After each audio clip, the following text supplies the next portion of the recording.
গেল কয়েক মাস ধরে বেড়েছে সবজির দাম, যেখানে কমার লক্ষণ নেই। বাড়তে বাড়তে সেঞ্চুরি করে ফেলেছে কাঁচা বাজারের অনেক সবজি, আর সেঞ্চুরি করার কাছাকাছি আছে আরো কিছু সবজি। কেবল এই প্রতিযোগিতার বাইরে রয়ে গেছে আলু ও কাঁচা পেঁপে। তবে ডাবল সেঞ্চুরি হাঁকিয়েছে কাঁচামরিচ। জিনিসের দাম বেশি, সব জিনিসের দাম বেশি, সবজির দাম বেশি, 80 টাকা, 100 টাকা, 120 টাকা।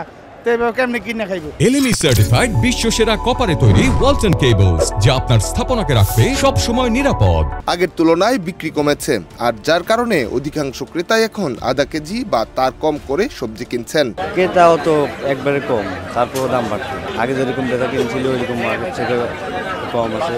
সেঞ্চুরির ঘরে পৌঁছেছে বেগুন, যেটি গোল আকৃতির। ঝিঙা, বরবটি ও কল্লাও একই দামে, যার প্রতি কেজি মূল্য 100 টাকা। এছাড়া টমেটো প্রতি কেজি বিক্রি হচ্ছে 140 টাকা, যা খুচরা বাজারে 160 টাকায় দাঁড়াচ্ছে। অন্যদিকে কাঁচা মরিচে 160 টাকা পাইকারি বিক্রি হলেও খুচরা বাজারে তা পৌঁছেছে 200 টাকায়। চিঙ্গা 60 টাকা, দুন্দল 60 থেকে 50, আবার শসা 50-60 টাকা করে বেচতেছে।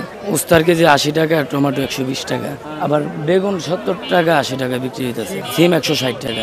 শুক্রবার রাজধানীর বিভিন্ন বাজার ঘুরে সবজির দামের এমন চিত্র দেখা গেছে।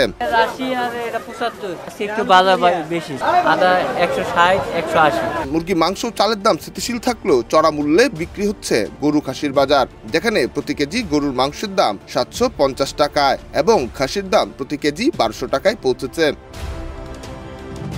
ডেস্ক রিপোর্ট, দেশ রূপান্তর।